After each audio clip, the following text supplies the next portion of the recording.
순수한 믿음을 가지면 복을 받습니다. 이 말씀을 증거하겠습니다. 울산 쪽에 가면 태화강이 있고 거기에 비둘기들이 굉장히 많다 그래요.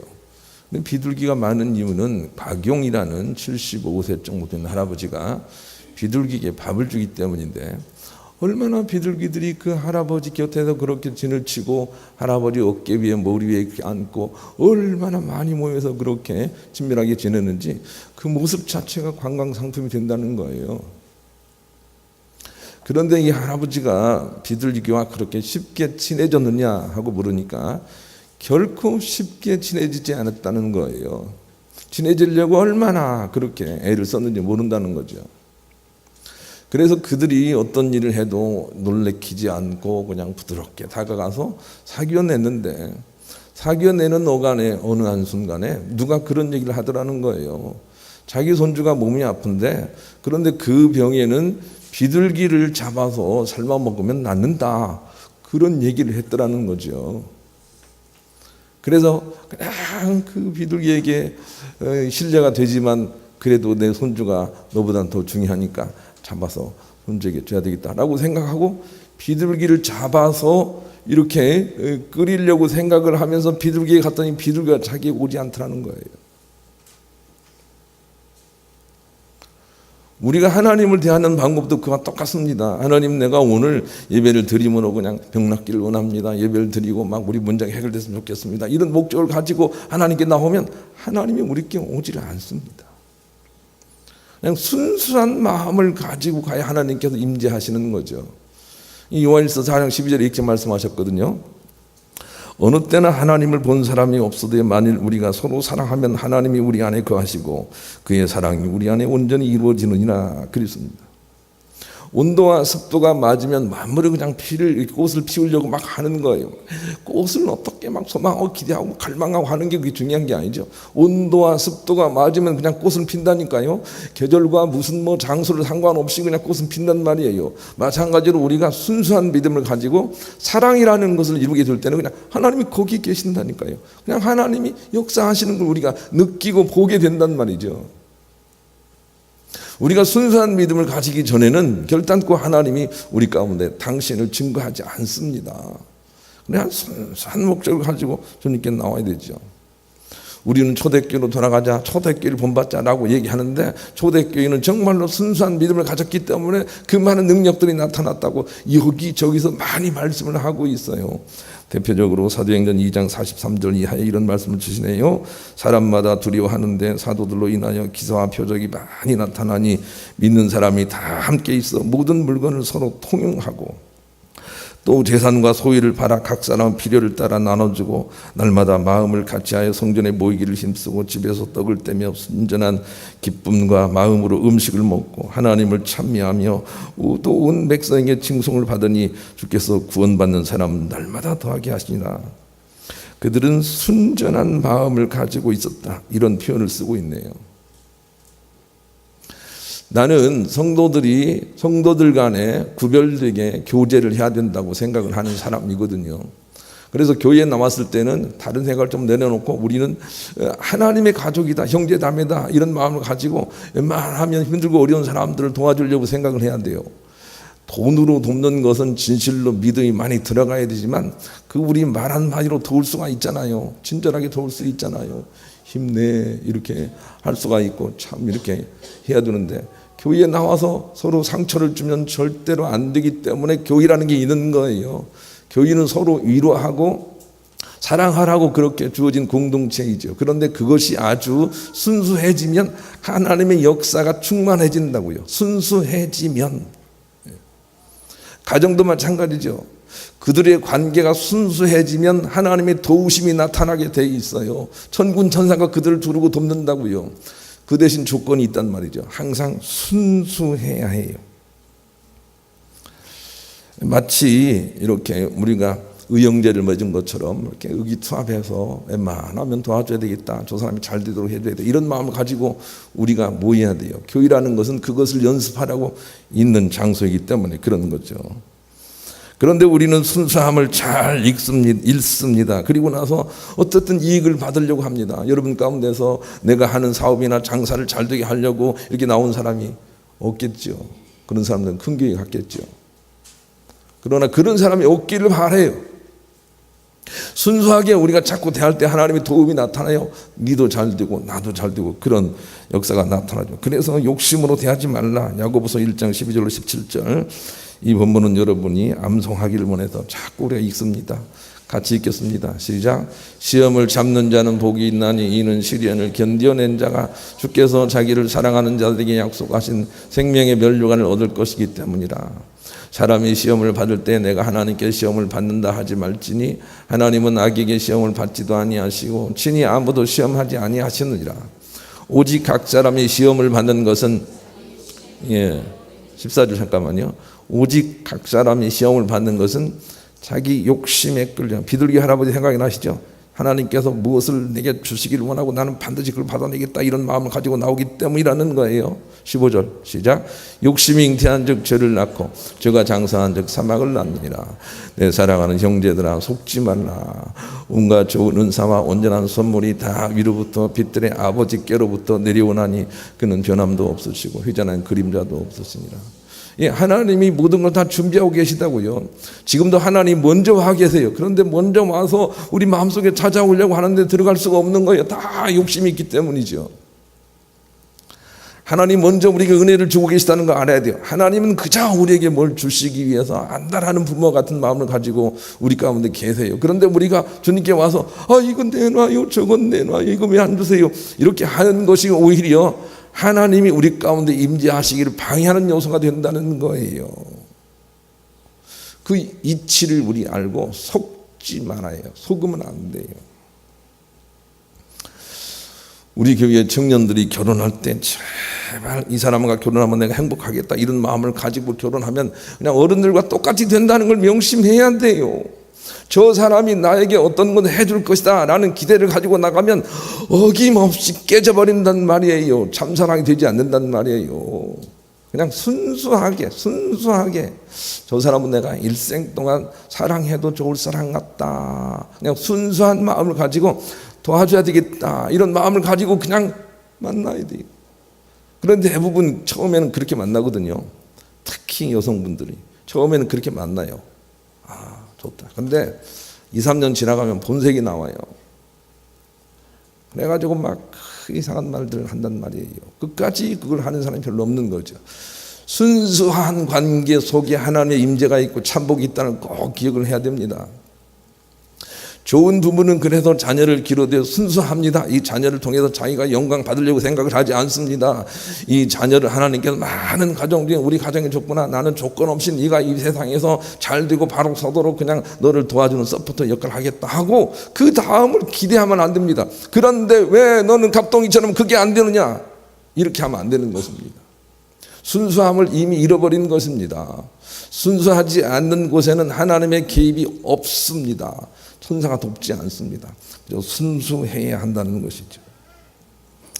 하나님의 심판의 기준이 되는 생명책이라는 것이 하늘에 있는데 그 이름이 생명책에 끝까지 남아있는 사람들도 역시 순수한 믿음을 가진 사람들이라 그렇게 하나님께서 말씀하십니다. 우리가 주님을 믿습니다, 세례를 받습니다, 영접합니다, 교회에 나갑니다 할 때 하나님은 우리 가운데 역사를 하실 뿐만이 아니라 우리가 보이지 않는 하늘에는 하나님의 생명책에 우리의 이름이 적히게 됩니다. 우리가 주님을 믿고 영접하는 순간 하늘 생명책에 우리 이름이 적힙니다. 골로새 3장 1절 3절 같이 읽읍시다. 시작. 그러므로 너희가 그리스도와 함께 다시 살리심을 받았으면 위의 것을 찾으라. 거기는 그리스도께서 하나님 우편에 앉아 계시느니라. 위의 것을 생각하고 땅의 것을 생각하지 말라. 이는 너희가 죽었고 내 생명이 그리스도와 함께 하나님 안에 감춰요. 예수 그리스도 안에 우리 생명이 이렇게 감춰져 있어요. 같이 있어요. 우리가 주님을 영접하면 하늘 생명책에 우리 이름이 기록이 돼요. 그런데 이 생명책에 기록된 이름은 우리가 순수성을 잃어버리면 자꾸 흐려집니다. 그래서 하나님이 읽을 수 없게 됩니다. 요한계시록 3장 4절 5절 읽읍시다. 시작. 그러나 사대는 그 옷을 더럽히지 아니한 자 몇 명이 내게 있어 흰 옷을 입고 나 함께 다니리니 그들은 합당한 자인 연고라. 이기는 자는 이와 같이 흰 옷을 입을 것이요 내가 그 이름을 생명책에서 결국 지우지 아니하고 그 이름을 내 하나님 앞과 그의 천사들 앞에서 시인하리라. 옛날 책에는 생명책에서 흐리지 아니하고 이런 표현을 쓰고 있거든요. 그러니까 우리가 하나님을 영접함으로 생명책에 우리 이름이 있지만 그러나 우리가 순수성을 잃어버리면 그 생명책에 이름이 흐릿흐릿해서 주님이 보지 못한다는 걸 알아야 돼요. 못 보니까 못 부르는 거예요. 나 밟을 때 나의 이름이 불려야 되는데 이게 무슨 이름이지 하고 안 보이는 거예요. 흐려진단 말이에요. 그리고 그 생명책에 이름이 없어지기도 해요. 시편 69편 28절 읽읍시다. 시작. 그들을 생명책에서 지우사 의인들과 함께 기록되지 말게 하소. 모세도 그런 말을 했어요. 생명책에서 우리 이름이 지워지기도 해요. 아주 사라지기도 한단 말이에요.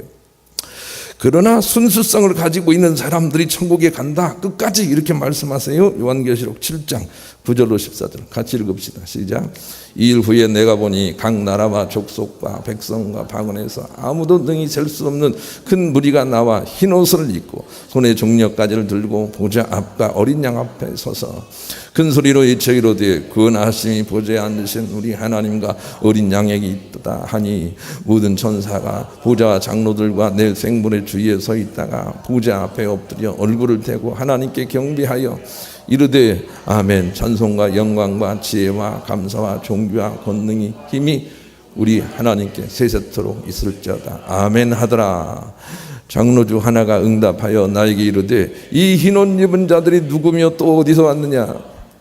내가 말하기를 내지어 당신이 아시나이다 하니 그가 나에게 이르되 이는 큰 환난에서 나오는 자들이다. 어린 양의 피에 그 옷을 씻어 희게 하였느니라. 어떤 사람이 하나님의 생명책에 끝까지 나와서 천국잔치에 참여하죠. 환난이 있어도 그의 순수성을 지킨 어린 양의 피에 그 옷을 씻어 희게 하였느니라. 그런 사람들이 하나님과 함께 성전에 참여한다고요. 끝까지 믿음의 순수성을 지켜야 됩니다. 하나님께 아무런 조건이 없이 그냥 하나님은 우리의 경배를 받으실 만한 분이십니다. 우리는 그것을 위해서 이 땅에 지음받았습니다. 하나님을 높임 받아야 됩니다.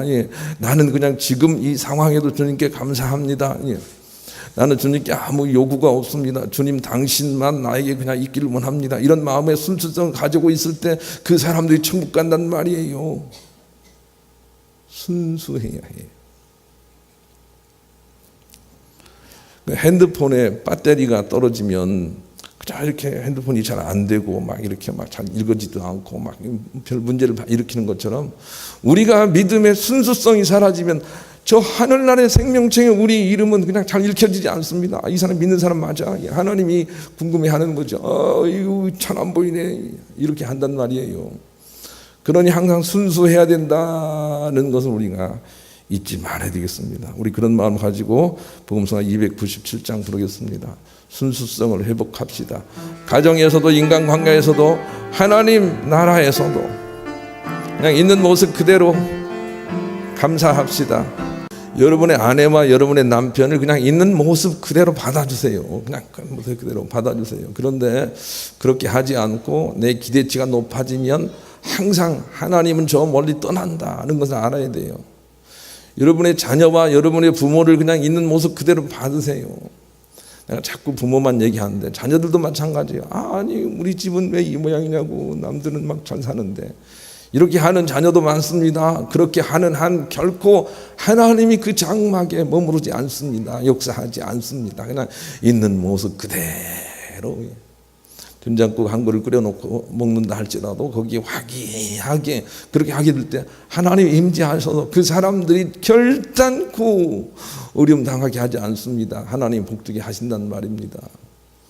그러니 순수성이 회복된다는 것을 우리가 알아야 되겠습니다. 그러기 위해서는 첫째로 세속적이지 말고 구별되게 살아야 된다라는 말씀이 본문 속에 있습니다. 본문 26절을 보니까 사람들이 만국의 영광과 존귀를 가지고 그리로 들어가겠고, 이 말씀은 이사야 60장 축복, 사람들이 심지 않은 것들을 가지고 들어와서 나를 부유케 한다, 이렇게 우리가 충분히 배웠어요. 그런데 거기에 참복에 참여하지 못하는 첫째 사람이 있는데 무엇이든지 속된 것이나 그랬네요. 속된 세속적인 사람은 그게 안 돼요. 세속적인 사람은 천국에 가지 못해요. 속된 것. 그리고 구별되게 살아야 돼요. 나는 여러분에게 쇼생크 탈출이라는 영화를 많이 보기를 권면을 드려요. 그 쇼생크 탈출에 보면 주인공 하나가 감옥에 들어오는데, 그런데 감옥에 들어온 날부터 우리는 잘 몰랐지만 그냥 계속해서 탈출을 하려고 자기가 미리 무슨 수를 다 써놨어요. 그런데 겉모양은 그냥 무범수처럼 살지 않습니까? 그런데 알고 보니까 그냥 탈출하려고 막 별짓을 다 해놓고 마침내 탈출했어요. 우리가 그래야 된다는 말입니다. 이 세상에 살면서. 이 세상이라는 감옥에 우리가 내려왔거든요. 그런데 이 감옥에서 사람들과 화목하게 지내기는 하지만, 그러나 우리가 구별되어서 천국 갈 사람처럼 미리 갈 길을 다 닦아놓고 있어야 해요. 함께 화목하게 살지만 그들과 다르도록 다른 것을 추구하는 그런 구별된 인생이 필요한 거죠. 고린도후서 6장 14절 18절 한번 읽읍시다. 시작. 너희는 믿지 않는 자와 멍에를 함께 매지 말라. 의와 불법이 어찌 함께하며 빛과 어둠이 어찌 사귀며 그리스도와 벨리알이 어찌 조화되며 믿는 자와 믿지 않는 자가 어찌 상관하며 하나님의 성전과 우상이 어찌 일치가 되리요. 우리는 살아계신 하나님의 성전이라. 이같이 하나님께서 이르시되 내가 그들 가운데 거하며 두루 행하여 나는 그들의 하나님이 되고 그들은 나의 백성이 되리라. 그러므로 너희는 그들 중에서 나와서 따로 있고 부정한 것을 만지지 말라. 내가 너희를 영접하여 너희에게 아버지가 되고 너희는 내게 자녀가 되리라. 전능하신 주의 말씀이라. 17절 보십시다. 그러므로 너희는 그들 중에서 나와서 따로 있고, 그들 중에 나와 따로 있으라는 거예요. 여러분, 이 말이 성경 말씀 여기저기를 보면 그들 중에서 나와서 그들과 상종하지 말라, 그런 말씀이 전혀 아니라는 걸 우리가 알 수가 있어요.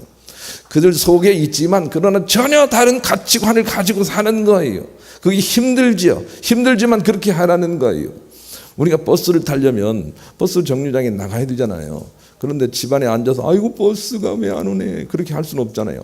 버스 정류장에 나가 있어야 되는 것처럼 우리가 천국에 가려면 믿음의 순수성을 가지고 세상 사람들과 다른 삶의 가치관, 성경적인 가치관을 가지고 거기서 나와 있어야 돼요. 빠져 있어야 돼요. 구별되게 살아야 된단 말이에요. 그래야 천국에 갈 수 있다고요. 그래서 해석화되는 것은 이미 죽음이라는 것을 우리가 알아야 돼요. 선다싱, 인도의 성자인 선다싱 이런 말 했어요. 우리가 기도한다는 것은 고래가 호흡하는 것 같습니다. 많은 어류는 바다 안에서 유유자적하며 살아가지만 택함을 받은 사람이라면 고래처럼 물 표면에 올라와 호흡을 한 이후에 다시 들어가 살아야 합니다. 그리고 그것을 반복해야 합니다. 어느 날 물속이 좋다고 하여 그냥 살기로 다짐하는 순간부터 그는 더 이상 포유류가 아닌 어류가 되고 마는 것입니다. 우리가 이 세상에서 세상이 좋다 하고 거기에 빠져버리면 우리는 살아있는 자 같으나 이미 죽은 자예요. 사대교회가 그랬죠. 너희는 살아있는 것 같으나 이미 죽은 자예요. 세속적이 돼서는 안 됩니다.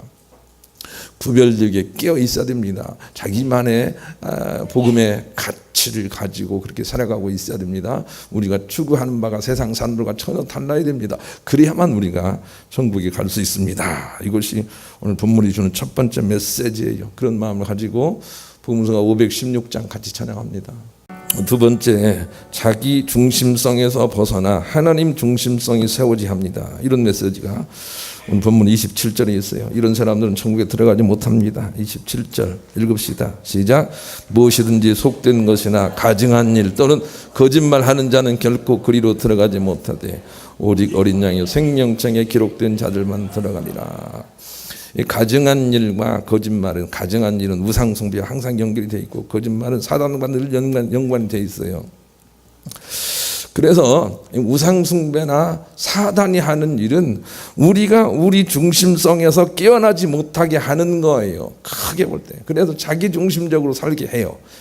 자기 중심적인 믿음이 바로 우상 숭배거든요. 욕심, 탐욕적인 믿음이요.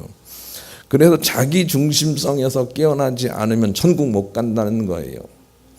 그래서 내가 이기적이구나 라고 하는 것을 깨닫는 게 정말 중요해요. 아, 내가 부족하구나 라고 하는 걸 깨달아야 돼요. 그래서 나는 코끼리 얘기를 정말 많이 합니다. 여러분 코끼리 많이 묵상해 보시기를 바라요. 개미에게 코끼리를 만져보고 코끼리가 어떻더냐라고 물어보면 코를 만진 개미는 코끼리 물렁물렁합니다 하고 상아를 만진 개미는 코끼리 정말 딱딱합니다 말을 합니다. 여러분 우리가 볼 때 어떤 개미가 옳습니까? 우리가 볼 때 네? 둘 다 그래요. 다 틀린 건 아니에요. 예. 그런데 한 개미가 한 개미를 향해서 무엇이 어쩌고 저쩌고 어째 고기가 물렁물렁하단 말이야, 딱딱하다고 내가 만져봤단 말이야 하고 싸움을 걸면 그때부터 나빠지는 거예요. 그때부터는 아주 아닌 거예요.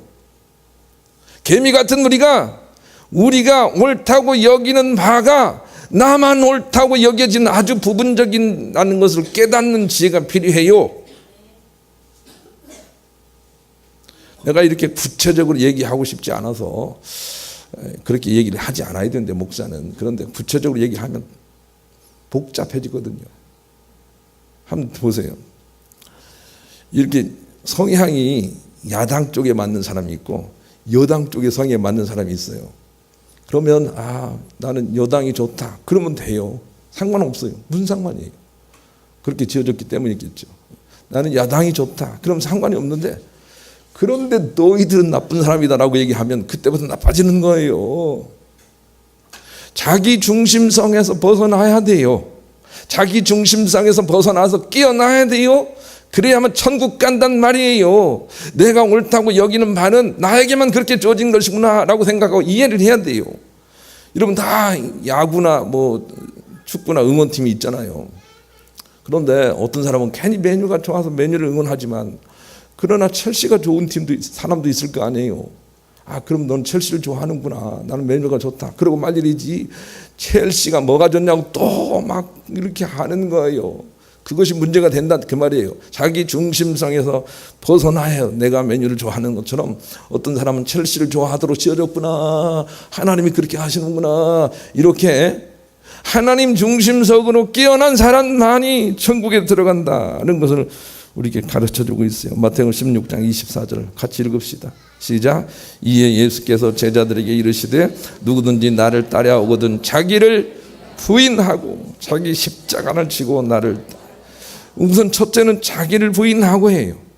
내가 옳다고 하는 것이 나만 옳다고 하는 것이지 모두에게 옳은 것이 아니다 하고 자기 자신을 부인해야 해요. 그리고 주님 중심성으로 우리가 십자가를 지고 따라가야 되는 것이죠. 그런 사람들이 천국 간다 이렇게 말씀하고 계세요. 제가 저쪽 교회에서 중고등부를 지도하고 있을 때 어느 여자 선생님이 한 분 계셨는데 늦게 결혼을 했어요. 그런데 여자 선생님을 제가 평소에 이렇게 볼 때 참 이 선생님 마음씨도 곱고 이쁘다 그렇게 생각을 했거든요. 그런데 결혼을 하겠다고 남자를 데리고 왔는데 전도사인 내가 보니까 남자가 너무 희쭈그리해요. 남자를 어떻게 저런 남자를 데려왔는지 모르겠어요. 아이고 선생님 인물이 아깝다 그렇게 속으로만 생각을 했지요. 아니 그런데 제게 소개를 하면서 한 말이 그냥 잘생겼죠 그러는 거예요. 막 속이 뒤집어지려고 그래요. 그것도 눈이냐 이게. 그런데 조금 있으니까 정말 놀라운 일이 생기더라고요. 주변에 다른 선생님들이 당신 결혼할 사람 너무 잘생겼어 그러는 거예요. 나는 깜짝 놀랐어요. 뭐가 잘생겼어? 뭐가 잘생겼어? 내가 보기는 아닌데. 그런데요 한 2, 3년 지나고 보니까 정말로 잘생겨 보이더라고요. 정말 놀라운 일이에요. 내가 못생겼다고 보는 것은 나만 그런 거예요 여러분. 그런데 어떤 사람들은 솔직하다고 다 그렇게 말을 하고 다니는 거예요.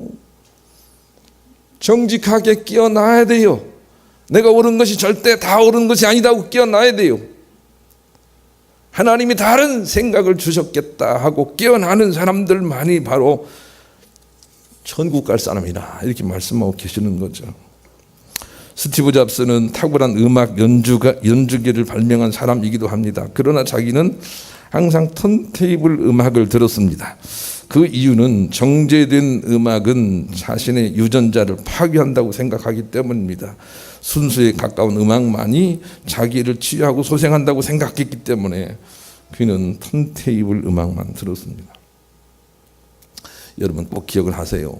여러분 중에 혹시 클럽 같은 데를 좋아하면서 그냥 쿵쾅쿵쾅하고 뭐 불빛이 그냥 왔다 갔다 하고 막 이런 불빛이 막 마음에 끌리는 사람이 있다면 자기 유전자가 자꾸 파괴되고 있다고 생각을 해야 돼요.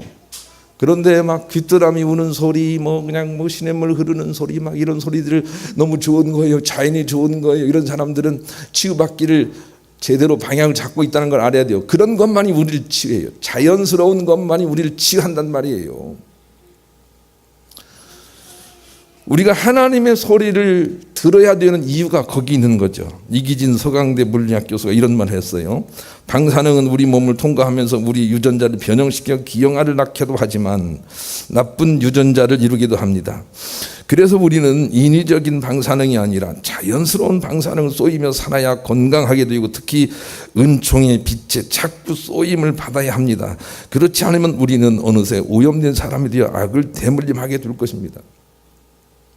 하나님 말씀대로 우리가 잘못된 걸 심으면 잘못된 대로 그대로 거두게 되어 있는 것인데 우리가 이 세상에 타락된 것들을 자꾸 좋다고 말하고 따르고 거기에 영향을 받고 있으면 자기도 모르는 사이에 어그러진 그런 후손들이 나오게 된단 말이에요. 우리가 그런 시대에 살고 있어요. 그럴 때 우리가 치료받기 위해서는 그 선하시고 인자하신 하나님을 떠올리고 그 은총의 빛을 우리가 자꾸 받아야 돼요. 말라기 4장 2절에 주님을 경외하는 자에게는 의로운 해가 떠올라서 치료하는 광선을 바라리니 저가 외양간에서 나온 송아리처럼 뛰리라 그랬습니다. 우리가 주님을 떠올리고 예배한다는 것이 바로 그거예요.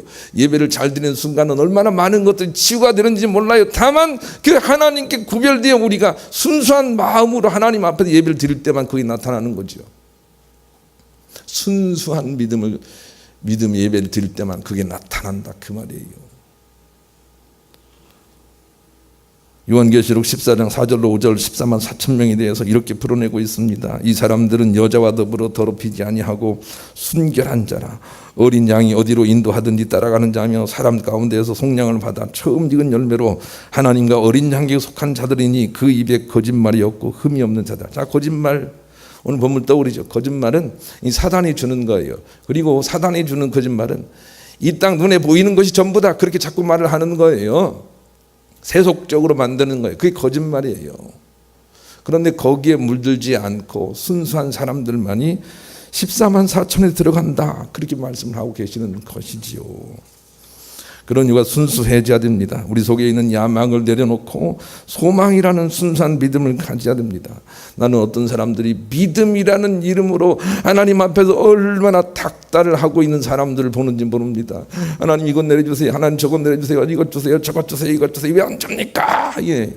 우리는 이렇게 배운 것입니다. 그러나 그들은 그들의 생명책의 이름이 흐려지는지조차도 모르고 그렇게 하고 있는 것입니다.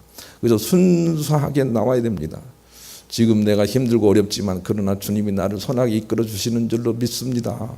내가 순수하게 주님 앞에 있기를 원합니다. 이런 믿음을 가지게 될 때 우리는 주님의 이끌림을 받을 뿐만이 아니라 생명책에 또록또록하게 읽혀지도록 그렇게 우리 영적 관리가 이루어진다는 점입니다. 그러니 야망을 내려놓으시길 바랍니다. 내가 어떻게 해야 되겠다는 생각을 내려놓기 바랍니다. 하나님의 이끄심이 선하다 하고 요셉처럼 감옥에 있어도 형통합니다 라고 노래할 수 있어야 됩니다. 거기에는 반드시 하나님의 들어주심이 있기 때문에 그런 것입니다. 우리가 살고 있는 상대방에게도 기대치를 줄이고 그냥 감사해 보시기를 바랍니다. 여러분 가정 안에서 식구들에게 기대치를 가지고 대하지 않기를 소망합니다.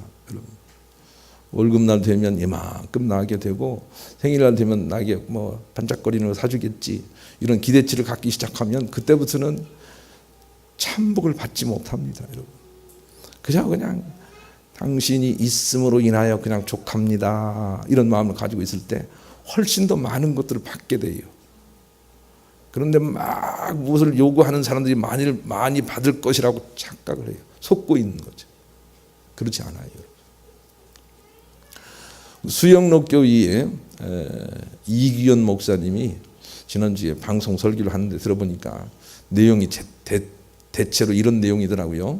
자기도 결혼을 했지만 전도다 시절부터 너무너무 이치를 잘 몰라서 부부간의 싸움을 그렇게 많이 했다는 거예요. 그래서 이 부부관계는 오래 지속이 되지 않겠구나라고 생각을 했는데 말씀을 읽고 깨닫고 보니까 자기 아내에게 요구하는 자기가 잘못됐다는 것을 깨닫게 됩니다. 자기 아내에게 무엇을 요구하는 그런 자기가 잘못됐다는 걸 깨닫습니다. 그래서 그냥 있는 그대로 그냥 받아줬는데 지금은 결혼하고 뭐 20, 30년 됐겠죠. 그런데 너무너무 좋다는 거예요. 이 좋은 날을 보길 원한다면 세상에 살면서 기대치를 내려놓으시길 바랍니다. 대통령이 우리에게 뭘 해주기를 원하시죠. 그 기대치를 내려놓으시길 바랍니다. 그냥 대통령은 우리나라의 대표야 하고 생각하고 좋게 생각하고 기도해 주십시오. 그러면 정말로 더 많은 것들이 나오는 거예요. 그 이치를 우리가 알아야 되겠습니다. 순수한 믿음이 회복되면 심지 않은 것을 거두게 된다. 이게 본문이에요. 그래서 본문 26절에는 많은 사람들이 자기 것들을 가지고 올 것이라는 거예요. 누가요? 순수한 믿음을 가진 사람들에게로. 그게 오늘 본문이에요. 마지막으로 본문을 읽습니다. 26, 27절 시작. 사람들이 만국의 영광과 존귀를 가지고 그리로 들어가겠고 무엇이든지 속된 것이나 가증한 일 또는 거짓말하는 자는 결코 그리로 들어가지 못하되 오직 어린 양의 생명책에 기록된 자들만 들어가리라. 우리가 순수한 믿음을 가지면 어느 순간 내가 전혀 생각지 않은 어떤 게 들어와서 우리를 참복으로 이끌어간다라고 하는 것을 기억을 하시고 좀 순수해지셔서 하나님의 도우심을 입으시는 여러분 되시기를 우리 주님의 이름으로 간절히 축원합니다.